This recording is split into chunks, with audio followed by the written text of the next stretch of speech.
is up? What's up? What's up, Soul Warriors? Welcome to this Saturday Night Soul Session Live with me, Reverend LC, and you. I'm excited to be here. It is National Recovery Month. I want to know what you're celebrating. I want to know what you're struggling with. Man, I want to know it all. So I just wanted to show up here tonight in honor of all of that, honor of all of, and hey, let's talk recovery. It's it's such a multi like faceted whole topic and subject matter because recovery has caught on like so strongly in the years that I've been doing stuff like this, that there's just it's broadened so much, I guess I should say. We had a goal when we began doing stuff like this online recovery community. We had a goal of making recovery the epidemic. And, while I think that we're not completely there yet, we're definitely on our way. And I believe that we've made a really big difference. And I believe that wherever you are in your recovery journey tonight, whether you're standing on the edge, about ready to step in, whether you've been here a long time, you're making a valuable difference in your life too. So I'm so grateful to be here. I'm so grateful to be celebrating this National Recovery Month with all of you.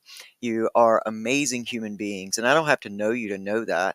I just know the soul of people that have struggled with substance use addictions, and really honestly any type. There's more people in the world, to be honest with you, that have addiction issues in their life. Maybe they see them, maybe they don't.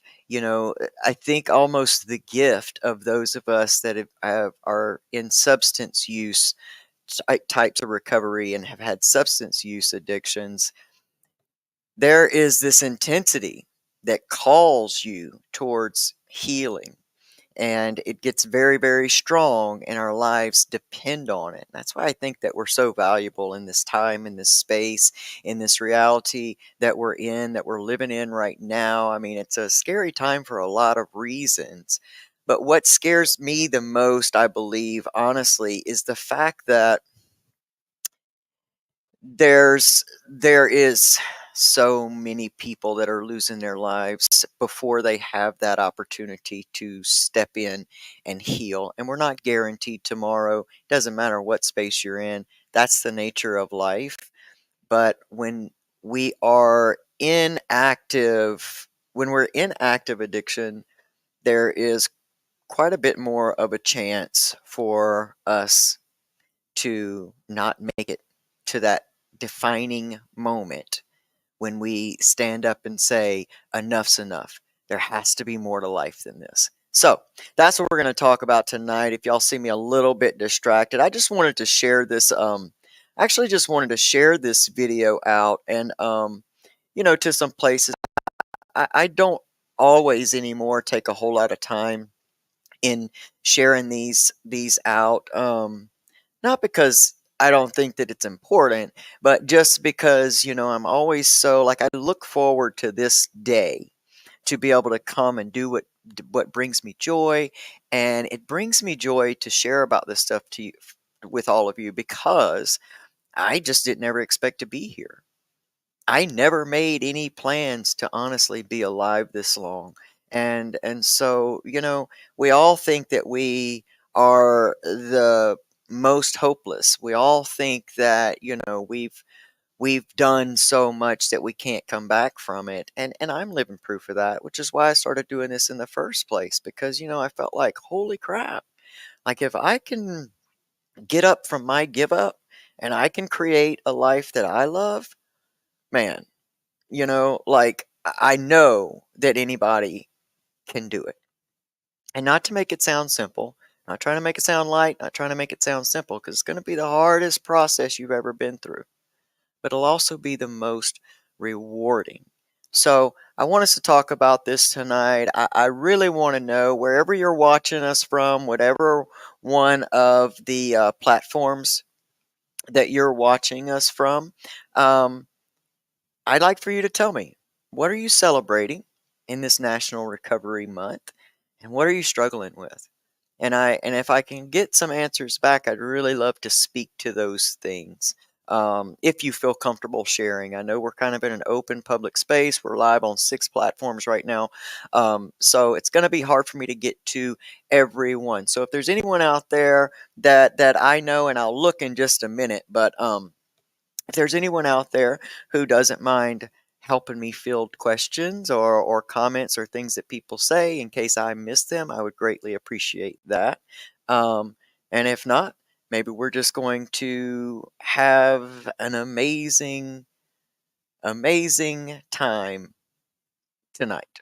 All right, so that's me. I'm glad to be here. National Recovery Month. So let's talk recovery. If you're ready, I'm ready. Let's go. 3, 2, 1, 0. 1, 2,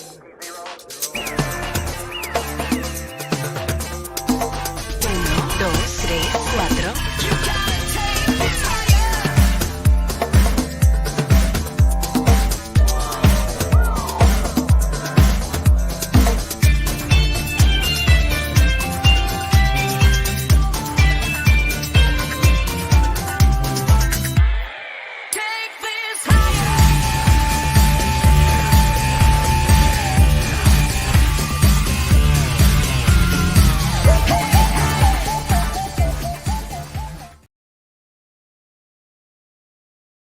Full amazing souls, you. Thanks for being here. Let me give a shout out to my sister, my soul sister, Pamela Topchia, and thanks for making it. I'm glad you were here. You know, you can get her amazing book, and she's writing another one right now, but you can get her book on Amazon.com/Pamela Topjian. Her book is I Didn't Come This Far, It Only Come This Far. A great message for what we're talking about tonight, man, because there is no ceiling to the amazingness that is you and that you can create in your life. You just have to do the first part, which is get up from your give up. You can't be powerful and pitiful at the same time.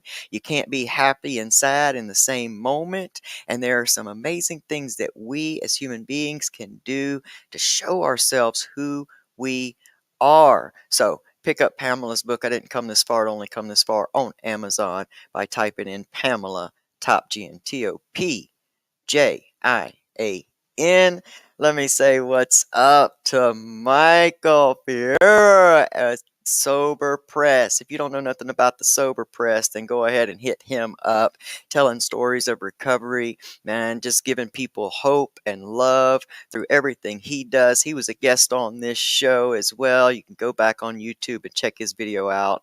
One of my amazing, beautiful, family. Lisa Bailey's here. What is up, Lisa?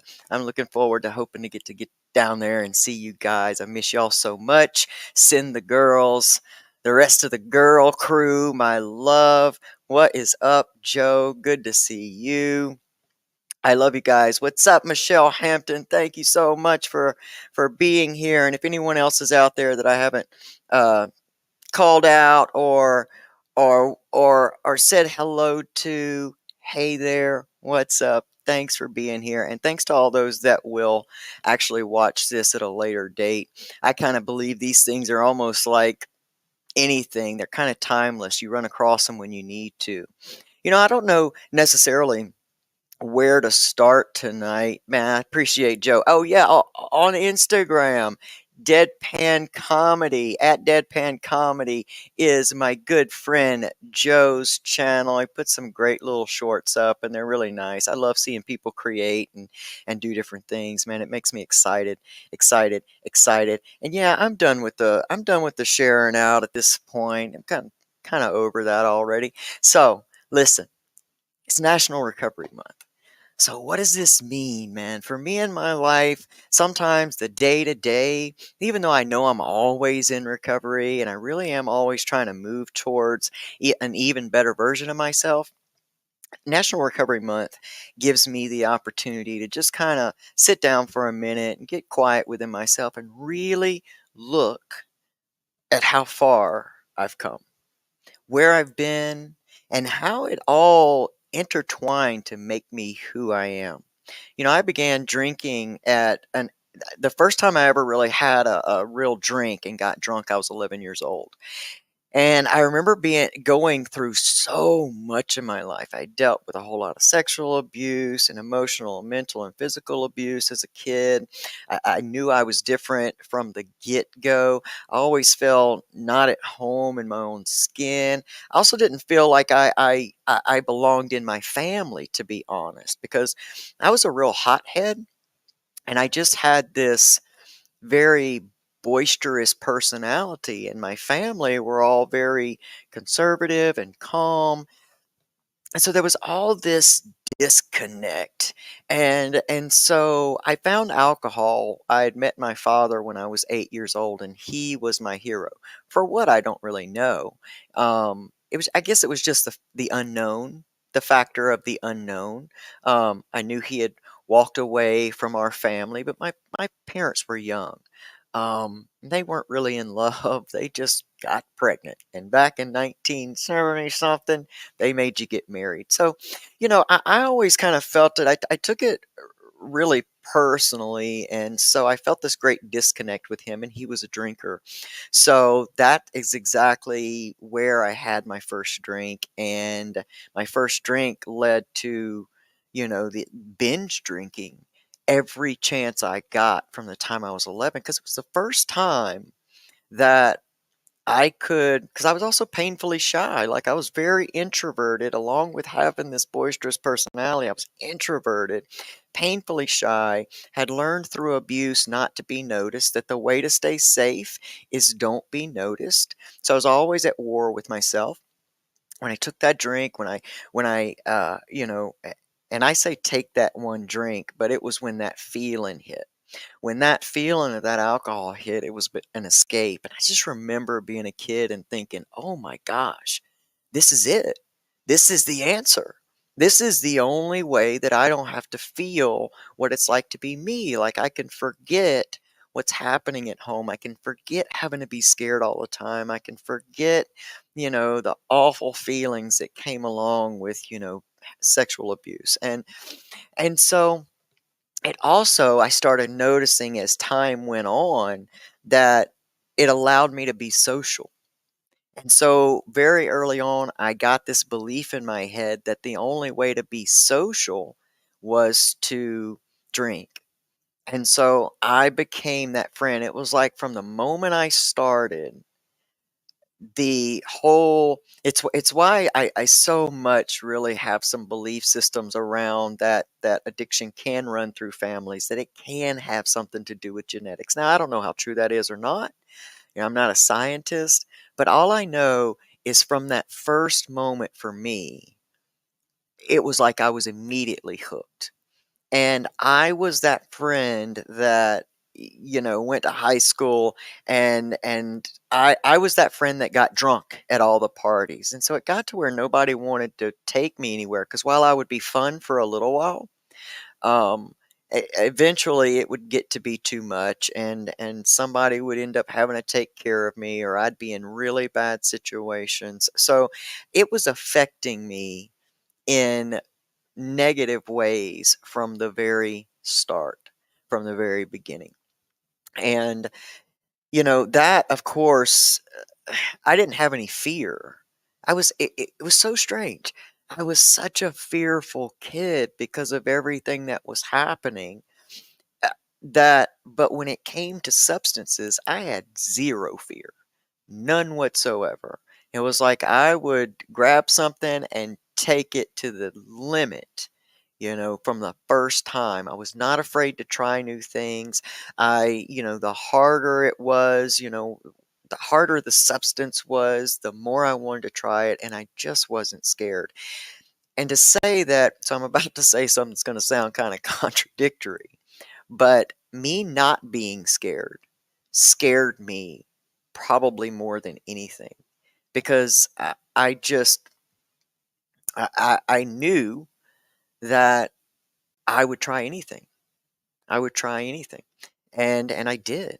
I remember being 12 years old, and this older neighbor kid brought this stuff down, and he called them poppers.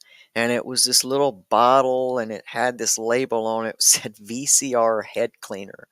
Um, and I remember trying that. I mean, he was like, it was a classic after school special. Here, try some of this and blah, blah, blah.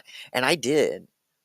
And man, I remember even from that, feeling like I was out of control, like going back up to him like the next day, going to his house, like, hey man, can you get some more of that? Can I get some more? And it was so much, like I was so much, sorry about that. I was so much that it scared him. He was like, this one's going to take this too far and I'm going to get in trouble, because we were kids. He was old. I think he was like 17 or something. But, you know, I just always had that ability to, I don't know, attract friend groups that were a little bit older than me, and whatever they were into, I'd go right along with them.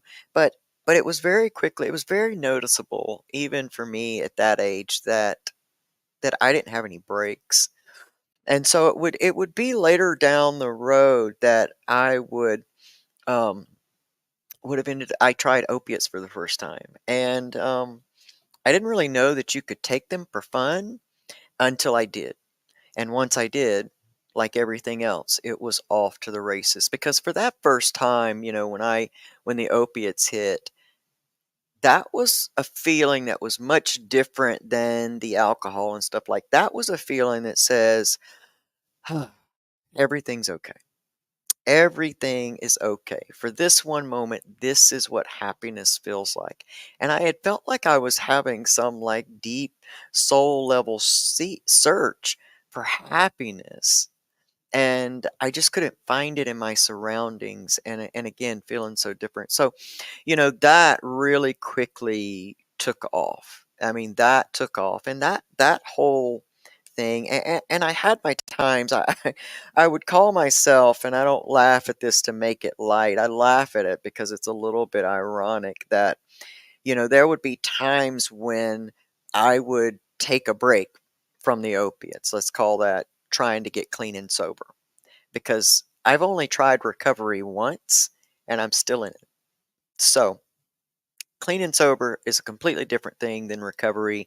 I tried to get clean and sober many times. Many, many, many times. Never really changed anything up here and never really changed anything in here. Um, but when I would do that, inevitably something else would show up. So I've had the opportunity. I don't know if it's the right word, but I think you'll get what I'm saying. I had the opportunity to have a stint of addiction on many different substances. And so I've run through the gamut. The reason I say it's an opportunity at this point is because I feel like I can relate to people that are, recovering or recovering from different types of substances. And so what I can look back on now as kind of a gift. Then I just felt so I just felt so weak. And that was the belief I had about myself, was that I was just so weak. I was weak that I couldn't stop myself from being hurt. I was weak that I didn't feel at home in my own skin and I couldn't do anything about it but wish in secret. I was weak because I really didn't know how to stand up for myself. And what would happen is I would just, instead of like being assertive, being taught to be assertive and hold boundaries, or what boundaries even were, I would take something until I snapped. And then when I snapped, it was on, and I would end up doing something that was drastically harmful, usually to another human being or a lot to myself, because I would eventually get so down on myself that I became a cutter. Like I would mutilate my body. Um, the long and short of all of this is I just didn't want to be alive. I didn't understand what that happiness could be possible for someone like myself. And so all of those times of trying and failing gave me so much more ammunition to hate myself. If anybody that's been here for a while, you've heard me use this statement many times, but this is my true belief system. I believed from the time I was a small child that I was God's little joke, and that anything bad that could happen would happen to me. Now, I realize now that that was a self-fulfilling prophecy, but then I just always felt trapped. And the only way that I could cope with any of that is through drug abuse and alcohol. It'd be bad relationships, harmful happenings. I mean, just anything I could do to put myself in danger. Um, Attempts on my own life to take my own life. Um, I mean, this was just how miserable, miserable I was. And I know that it's hard when you hear somebody, who's no longer in that space talk about it. It's hard to really imagine that it was that intense and that severe, but it was. It really, really was. And saying all that, I come back here to this recovery month, and it gives me an opportunity to look at how far I've come, to look at everything that I've been through the lens of recovery and healing. And I'm so grateful that none of those attempts on my life worked, that none of the times that I flatlined in the hospital due to overdose or alcohol poisoning, that none of those times actually took, because I wouldn't have ever gotten to understand that true happiness comes from within. That there's not another person in the world that can come in and make you happy. They can add to your happiness, but until we get to a place from within, you know, we can't truly understand what that happiness really, really is. And I think that happiness is a term that we all have these mental pictures about, but it's more like fulfillment, I think, because when we say I'm so happy or whatever, there's this sneaky sense that happiness is supposed to be all the time. And that if we get happy and we can't stay happy, then something's wrong with us or we are failing. And that's just one of the lies. It's just one of the lies that, society and advertising has taught us that, oh, it's the house that makes me happy. Oh, it's the family. It's the perfect family. It's the perfect car. It's the perfect item of consumption. When in reality, in this time, in this space, in this world, right now, in this reality, we are being called to realize again, happiness comes from within.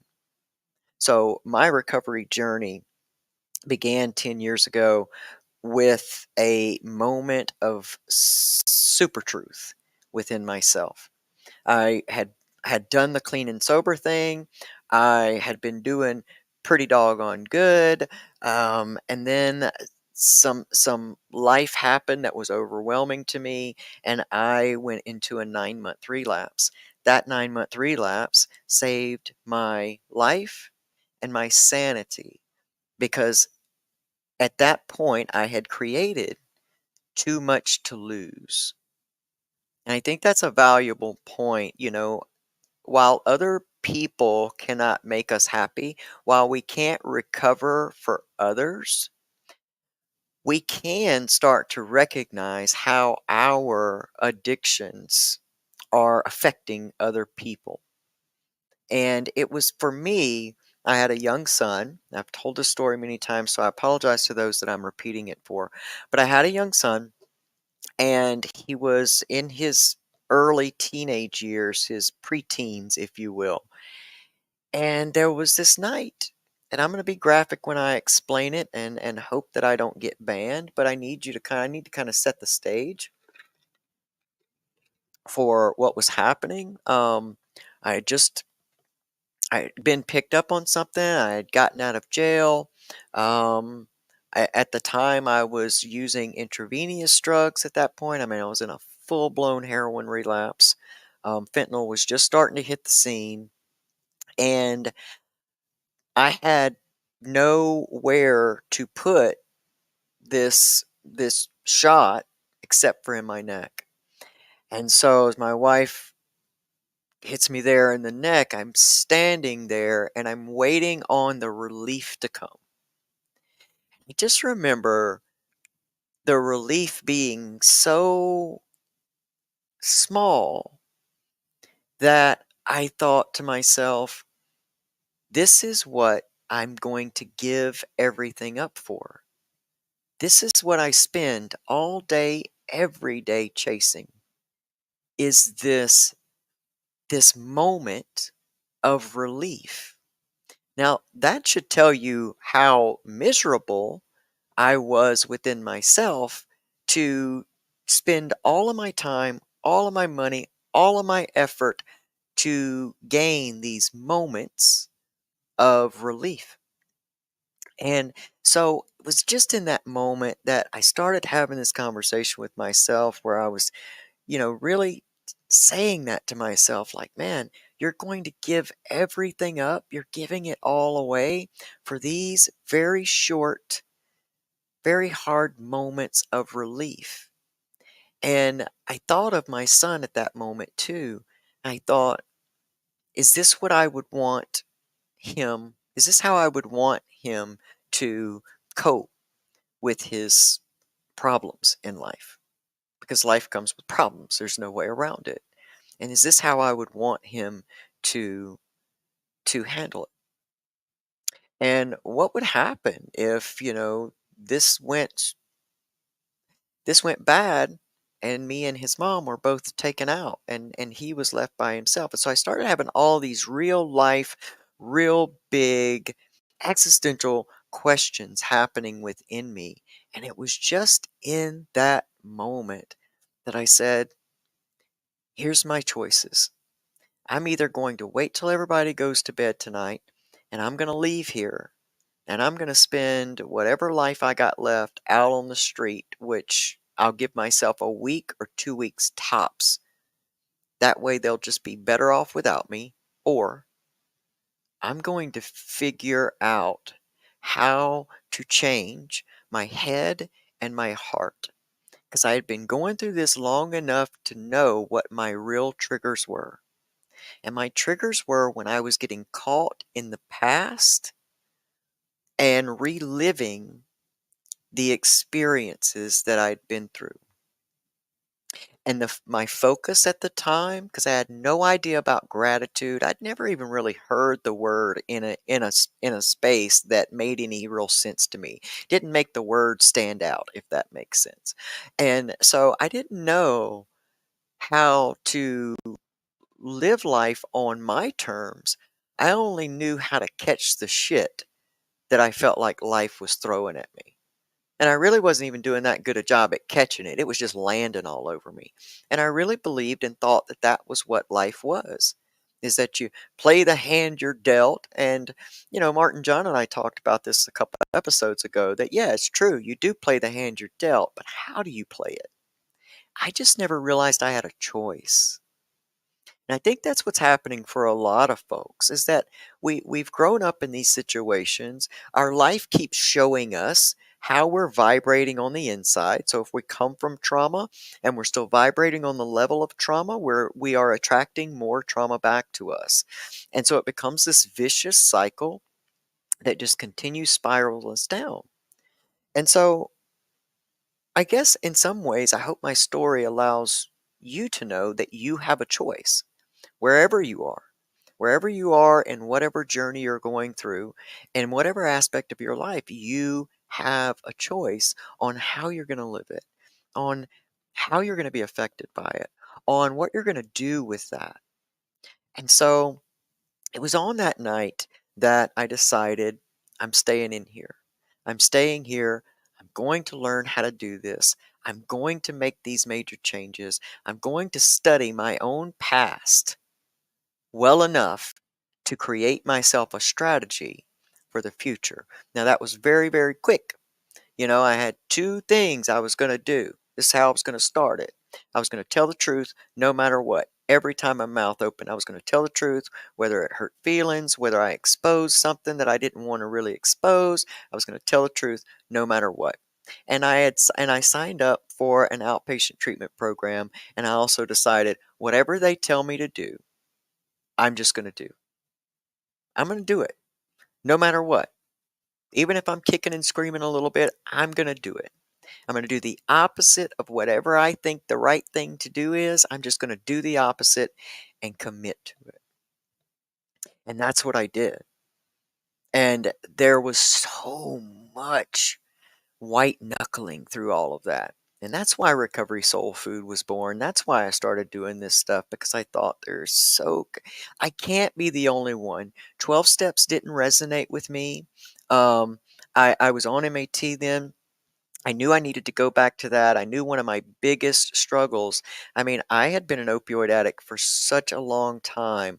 I've had 17 stomach surgeries. I've had like 4 or 5 joint surgeries. I've had mouth surgeries. I mean, surgery was cool with me because with surgery came, you know.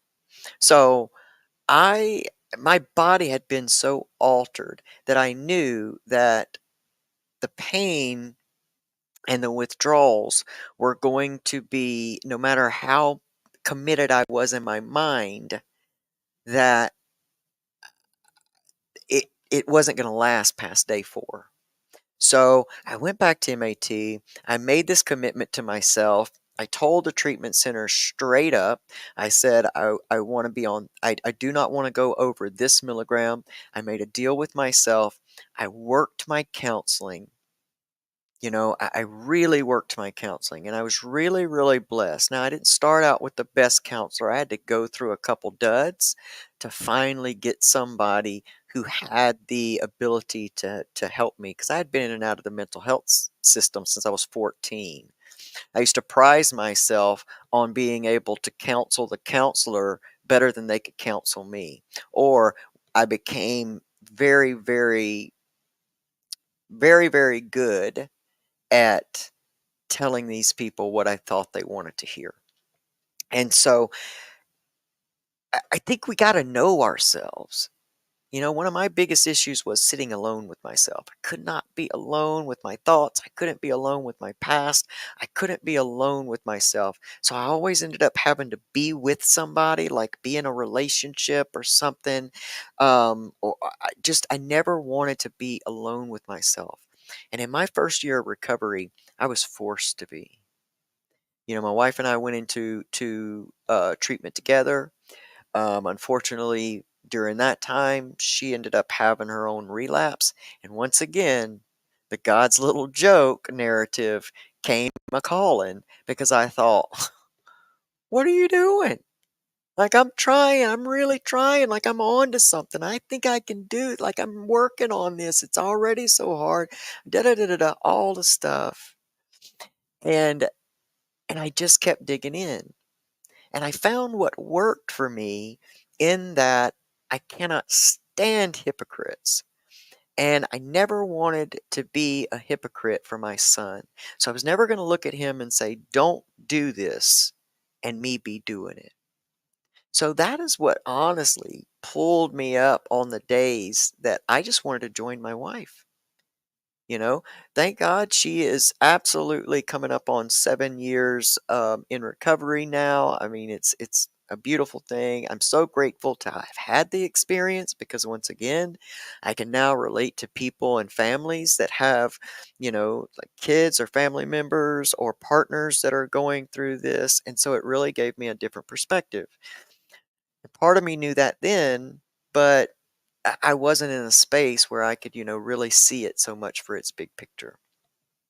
But I still lived in a very victim mentality. I had not yet discovered that I also had a choice. I remember sitting there in my living room one day and I just dropped the weight of the world. You know, I felt like I had been balancing the weight of everything, a household and raising a son, and trying to, you know, be a healthy partner, however you can be a healthy partner with, you know, someone that was within a relapse. I was doing all that, and I remember sitting in the exact in a chair, recliner chair that I had, and I was kind of sitting up on the edge, and I was almost kind of rocking. And I remember in that moment that I was heard something on TV that was somehow about the brain. And it said the brain does not know the difference between right now or 20 years ago. And so I realized that every time I was thinking back over those happenings, reliving that trauma, that my body didn't know that we weren't 5 or 11 or 20 at the time, that I was going all the way back in and my body was experiencing that trauma all over again. And just what I said to you in the opening, you can't be powerful and pitiful at the same time. I realized so many things in that moment. Number one, I realized forgiveness was not for someone else, it was absolutely for me and my own freedom.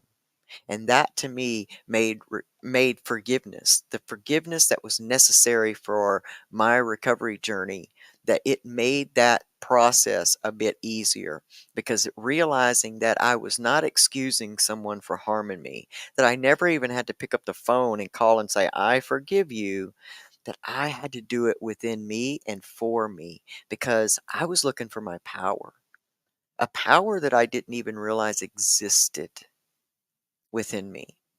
And so maybe you're sitting somewhere tonight and don't realize how much power you have on the inside of you. And when I ask the question, what are we celebrating? What are we struggling with? You know, that's that that there's a space for some celebration.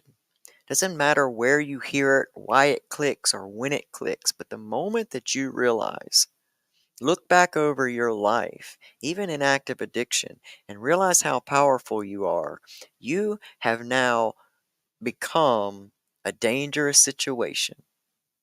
Not in a dangerous, negative, bad way, but a dangerous situation in the in the space of you're about to get up from your give up and you're just about to create a life you love. And you don't even have to be in any type of substance use recovery to really understand that and hone in on that. See, we are creators. That's who we are. We have the opportunity and the gift to create the type of life we want to live. And we also have the amazing gift to know that that's going to always change, always evolve. And that's our gift as human beings.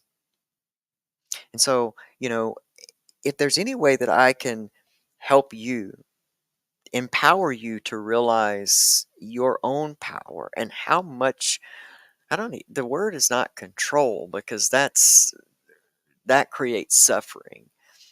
But the fact that you're holding the artist brush to the painting of your life, that you're doing that no amount of generational whatever is can paint your picture, that no amount of financial stress or addiction or stress or all of those things, that the only way that those things get to paint our life is that if we hand over the brush. And so in this recovery month, I hope that you pick your brush back up and you realize, holy crap, man, wait a minute. I get to change my glasses. I get to change the lens in which I'm seeing the world through, or this situation, or this person. Because ultimately, it all comes back here. It all comes back here, you know? And that's the point, I guess, of all of this, is to help you be powerful. Is to help you understand that it doesn't matter where you are, where you've been, or where you currently find yourself. I, you know, I've been homeless. Absolutely been homeless. I've been homeless in my recovery journey. And still, there's not a space once you grasp who you are and what you have on the inside of you and what the possibilities for that is. There is nothing that can keep you in a space You have to take that victim suit off. And it doesn't mean that bad things didn't happen to you. I'm not saying that. I'm just saying you got to take the power back from those people. That was another thing that day in that chair that I realized is every single time I relive this, I am giving that person my power once again, and I cannot be powerful and pitiful at the same time. So, what do I want from this life? What do I want? What example do I want to be to my son? I had to start embodying that far before I actually got there. And I was going through so much trauma. I had never truly attempted to heal my life. And now I was doing it not alone where I could make all my big screw ups and my messes by myself. I was making this within a family unit, a family that means everything to me. Everything. And so I wasn't always perfect. There were many times that I had to explain myself and apologize. There was many days I didn't hit my mark. But I'm looking back over that for this National Recovery Month. I'm so grateful for who I am today, where I am in my life, for all the possibilities of those things that are yet to come, and for all of the amazing blessings that are right here, right now in my life, and the fact that I realize my power. I realize who I am, and I realize can't nobody or nothing come in and take my recovery from me. You can't do it. You can't knock me off my recovery because my why is so much bigger than my old story. And let me tell you, your mind tells you stories every single solitary day. And it would behoove you, if you're looking for your power, to start to look at those things. I say this often, and I'll continue to do it. I say this all the time. It's like, look at the recurring themes in your life, whether it's the people, whether it's finances, whether it's things that happen to you. What are those common themes? And if you start looking at that, then start becoming aware of what your mind is telling you about that. What story is it telling you? Because with choice, you got to come and understand that there's also a choice in how you perceive things. And my perception started changing so generically and overworked at this point, but it's so true. My perception began to change when I started a gratitude practice. It really did. I wish there was a better answer. I wish there wasn't such an overused answer, but it was getting up and connecting because I didn't have 10 things to be grateful for, and that was what I had heard. I listened to a free online webinar by the late, the great Bob Proctor, and that was his suggestion was make a gratitude list. Start out with 10 things that you are grateful for, and if you can't do 10, do 5. I could only really connect with one because looking at my life at that time, I had the same beautiful family. You know, we were not homeless at that time. We were technically homeless, but we had a roof over our head. Um, I could not see. All I could see were the problems. All I could see were the issues. All I could see was the misery. All I could see was the failing. I could not connect with anything. So what I ended up doing is coming into one thing, just one thing. And I spent like 5 minutes in the morning, and right before I went to bed, I would just connect with that thing. And I really would just sit there until I embodied that gratitude, until I really felt it.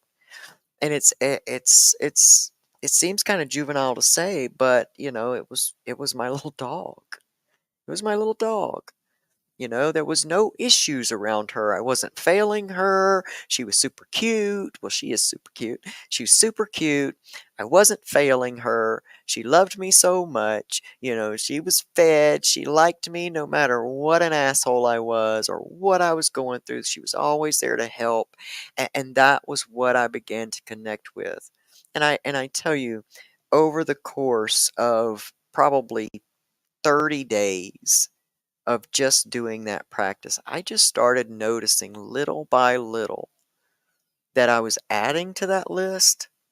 And when I was adding to that list, it had me realize that my perception of life, of myself, of my family, of my situation was changing. And, 10 minutes a day of effort, it was well worth it. And so I just continue, and I still to this day continue that entire practice because I know that it works. I know that it works. And, gratitude works for all of us. As different and individual as we are in so many ways, we are so much the same. And our brains are wired and our chemistry is wired to really respond to gratitude. And it's not your life that is your biggest issue. It's how you're seeing your life. And same in recovery. If you're coming into a recovery journey and all you think about is how hard it's going to be and who you're going to be and that you're going to have to leave your friends, and if you just look at all the obstacles, you may never step into your fullest potential as you. Whatever you're here to do, you may never get there because here's something, you got to be here in order to heal. And as dangerous as it is right out there right now, there's a real possibility that you might not be. And so I don't n- pretend to know where everybody who'll watch this is, but if I can plant a seed of how important you are to this collective consciousness, to what your purpose is, what you came here to do. And I don't really care what the situation is. I'm not saying I don't care because I don't care about you. I'm saying it doesn't matter how hopeless you believe your situation is. That's a story that your mind is telling yourself. And if I can do this whole recovery and healing journey, I guarantee you can do it. And the suggestions that I would have for you is to start looking at your past. What have been the things that have hung you up every single time you've tried and failed? What is it that gets so overwhelming? What is it that you're escaping from? Get with some people that can support you. Seek out professional. If you go on MAT, that's fine. That's great. Do your deal. But don't wait for the program to change you. You get in there and change yourself. Programs are not necessarily out there meant for you to heal. It's kind of like our sick care model in this country. It's not about healing anybody. It's about keeping you on the wheel. And we don't have to villainize treatment programs. We just got to go in there knowing that. And your ultimate goal does not have to align with their ultimate goal for you to get the most out of it. I made my program work for me. I made it that way because I wasn't accepting anything less. I knew this was my last chance. I knew that if I did not step into recovery and do something radically different in that moment, that I wasn't going to be here very much longer. And since I had made a promise to my grandfather as he lay dying that I would figure out how to get my life together, that I would figure out a way to make him proud of me, as I carry his last name and his legacy, that I would do something special with that. And that he could go ahead and pass away in peace and he didn't have to worry about me, that I was going to figure it out. These are the things that just kept driving me to keep going, to keep going. So you need that support. You need some kind of professional program or or some type of community. You know, if you need something medically or physically until you get to a space where you've got some foundations under you, where you've changed your head and your heart enough to now take on the body, do that. Be unashamed of it. Don't go using something else and lie to yourself like I've done in the past. But go in with a pure motive, with a pure heart, with a pure intention of wanting to realize exactly who you are, why you're here, and all that you're made of.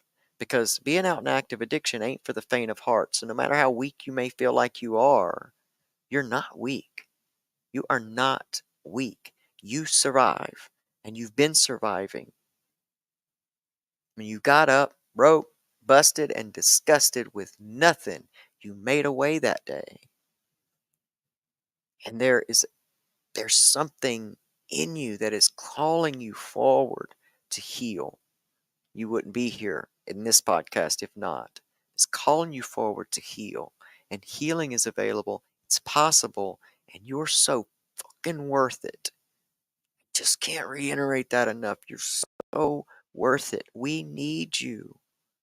This collective consciousness is shifting at such a massive rate that there are people that have nothing to do with the substance use and addiction and recovery that need what it is we got. And you could be helping to guide other people into a space of healing just by being your beautiful, amazing self. You don't have to do this. You don't have to stand up on podiums and scream how great life is when you're in recovery, because it ain't great all the time. That's the truth of it. It ain't great all the time. Healing is an ongoing process. You never get there and you never get it done. It's always happening. And you're always in control of how you take the next step. You can't control life, you can't control circumstances, but you can decide how you're going to continue to show up for yourself, for whoever's important to you, day in and day out, no matter what. And I want to tell you, if you're new in recovery, what's going to happen is after you get past probably that first year, it's going to start certain ways of getting easier. You're not going to think about using all the time. It's not going to be your go-to every time something comes up. You're going to learn some new skills. You're going to become stronger and create a heavier, a heftier foundation, stronger foundation, and you're going to start going through this stuff. And I hope that you will take time in this journey to stop and turn around and look at where you've been, especially in the moments where you don't want to keep climbing that hill. You don't want to keep climbing that mountain. Turn around and look how far up you are. And start to see yourself through the eyes of that in which has created you. Whatever you call that, whatever your belief system is. There's absolutely something bigger than us. I don't have a patent on the name for it. I don't pretend to have all the answers about it, but I know you're special. You're super special. You're super special. Love this. Love this. Empowering you to heal. Ugh, if I could do this just every day, helping other people understand how beautiful, amazing, and special, talented, gifted, creative, fucking badasses they are, then I would do that. I would do it, and I would do it for free. Oh, what's up, Rhonda? Yeah, I know, girl. I know. You got some special family, my sister. You really, really do. And if they, for once, would understand exactly who they are and the fact that they don't have to keep living this, this same narrative over and over and over again, mm, it'd be such a blessing. And I know how hard it is. And I'll say that, my sister Rhonda, who, watched me grow up, watched me crawl through the gutter and crawl my way out. Claw my way out's a better thing, because there were times and I had to keep myself hanging on to the whole recovery journey by a fingernail, like a holding on to my bedpost so I didn't go out and use and to say that it was all perfect, that would be a lie, because it wasn't. But I'm here, man. here 10 years later. But for to say this for people who have family members that are going through substance use, and I just want to say to you, the same message for them, I say to you too, that there is something real and very positive about creating boundaries around yourself and your happiness. We have a tendency, sometimes we can get addicted to our addicts. I don't even like using that word, but we can get addicted to being there and showing up and being always nervous and expecting the call. It's like human, it's instinct. We're fearful. We don't want to lose people we love, especially when we feel like there's a different choice to be made. And I just want to say that I pray that you all take the same advice that I'm being given here. Find yourself a support community. Find what brings you joy. Sit down and create your boundaries. What are you willing to do, and what are you no longer willing to take from yourself in order to give to this other thing? And I don't mean thing in like the person. I'm talking about thing as in the disease, because it's sucking from every person around, from every energy it's taking from. So like what boundaries can you set around yourself in love and say, listen, this is what I can do, this is what I can't, here's what I'm just not gonna do. I love, support you, and will do what I can to help you on your healing journey, but I can no longer in good conscience give in to this side of it, because I do want to know, if something happens to you, that I know that I did all that I could do in which was aligned with me on the inside. So, and everybody's boundaries are different, and that's where alignment comes in. It's where discernment comes in. It's where really getting connected to you and your source, will help move you through this whole navigation, because it's hard. It's really, really hard. A lot of times when we're the family members of someone in active addiction, we end up doing all the things. We just don't get the high at the end. We stay in a state of panic and getting that next call, and it can become like our emotions become almost addicted to that adrenaline. And we don't even realize it. We just don't even realize it. So, I hope that ministers to someone else as well. What's up, John, watching on YouTube there? Thank you so much for always being here. I want to see what Michelle says. Let's see. Show it here. I'm 7 years clean, and NA saved my life. And all of the people that I have on Facebook are the people that I turn to when I need them. That's amazing. Thank you, number one, for being here tonight. Thank you for sharing that. 7 years is a really big deal. 7 years is a monumental deal. In fact, if you look up the spiritual meaning and the numerology behind seven, it's a really, really brilliant, beautiful new beginning number. So, 7 years. Congratulations. Uh, Thank you for sharing that, and thank you for being such a big part of the recovery community. Um, I see what else. It's very true. They want you to have a degree to be a drug counselor, but what I'm experienced in drugs. Why do we need a degree? Yeah, I actually had a bit of a conversation about this whole thing with one of my friends today. And we were talking about that. We were talking about the whole peer support thing versus getting a counselor. And I know in some states you can actually get a drug and alcohol counselor's certificate.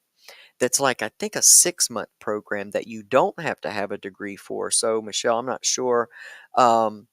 Where you live, but look into that for your state, wherever you are. Look into if there's a community college near you that actually has a drug and alcohol counseling certificate program. As we were talking about today, the peer support, I think the system on that whole peer support thing is kind of broken down in that they only require you to have like 1 year in recovery, and I think that's very dangerous, because peer support specialists, they're like foot soldiers, they're like the infantry, of this. They're on the front lines. They are interacting with people who are still in active use every single day. They're generally going down to the places where these folks are. So they're kind of being inundated with all of those old feelings. And I believe that it takes at least 3 years to start honestly getting yourself out of that same vibration of that old environment, because our vibe attracts our tribe. And I know that for people early in recovery, it was for me too. I didn't want to feel like I was turning my back on people. I felt like I had to show up for them. I felt like I had to be there. I was giving, giving, giving, giving, giving, giving, giving, and I was just feeling energetically and financially and time-wise just empty at the end of the day. And so when we're talking about like peer support, which is, I think it's valuable. I really, really do. I just think that there is a safer way to do it by letting people have a foundation of recovery for themselves before they throw themselves back in the fire. If you're someone out there who is thinking about becoming a peer support specialist, I would be really, really honest with myself. To be completely transparent, I'd be so honest with myself and ask myself if I'm truly able, not grandiose, not in grandiose style, because you might be strong and fine going down there on a day that you're all cylinders are firing in line. But what happens on that day when it's just not? When you've been going through a lot of life, you know, I want people to be strong enough within themselves before they put themselves back in there. And that means that you got to walk away for a while and surround yourself with other people and different people, and you got to go through the guilt of breaking these trauma bonds that we make in active addiction, because we're all doing the same things for the same result, that we bond. And of course we go through tragic things together because that's the nature of the life we're living. So of course we're going to go through some traumatic things together. And I'm not saying that all of those friends aren't, that's not what I'm saying. But what I am saying is you can't be trying to completely recreate your life and try to carry all of the past with you to do it. Some of those things you got to let go of. Then at some point, maybe you can come back there and maybe not. It's like that whole Medea. Some people are meant for a season, some people are meant for a lifetime. And sometimes it doesn't feel all that great to let the seasonal friendships go. Got to learn how to be grateful for those too. Everything has taught us something, from the best to the worst relationships we've had. And especially that relationship within ourselves, because your first relationship is with you. And if you look at your partner, you will likely look at a reflection almost of yourself on the inside, because that's what relationships come to do, mirror back to us places that, need attention and healing within us. That's why your significant other can make you madder than anybody on the face of the earth, because they are there to hash up and bring up things that are asking to be healed in your own life, in your own self. No one ever completes you. You want to be in a relationship that's healthy, and it means two healed whole people coming together and, accenting one another, or sharing life together, not necessarily sharing trauma. So okay, I think during my meditation I always write down a couple things, and man, I never even looked really over here tonight, but yep, we sure did it. We sure did it. Everything that I wrote down in my meditation, we actually talked about. So I just want to I just want to thank you. I want to celebrate each and every one of you that are a part of this National Recovery Month. I want to thank you for all of your effort, all the things that you're doing in your life, all the ways that you're healing your life, all the ways that you are creating a life that you love, and for just being a part of this earth with me. I'm grateful for all of your energy.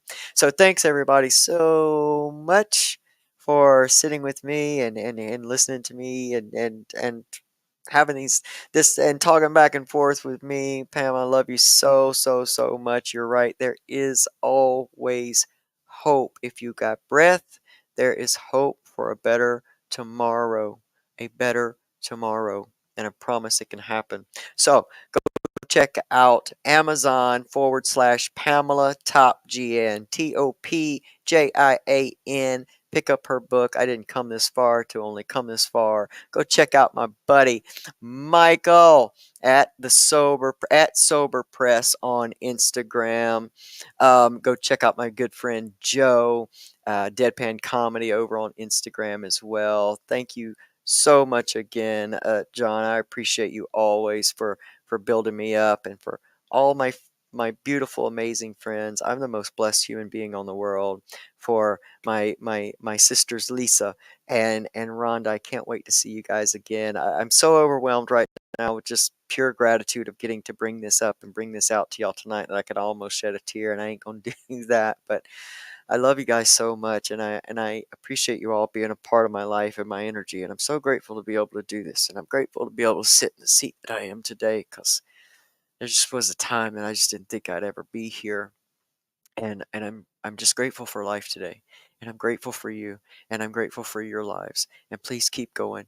No matter what, it's dangerous out there. You don't know what you're getting. Nothing is real anymore. This is not the old days. This is not my day. This is a new day. And there is a plan in place that is taking out as many people as possible. So please realize that your life is worth it. Please realize that you're worth it. Know that I love you, and know beyond anything else that you can get up from your give up, and you can create a life you love. Until next time, I love you guys so, so much. Have an amazing, amazing week, and I'll see you next time.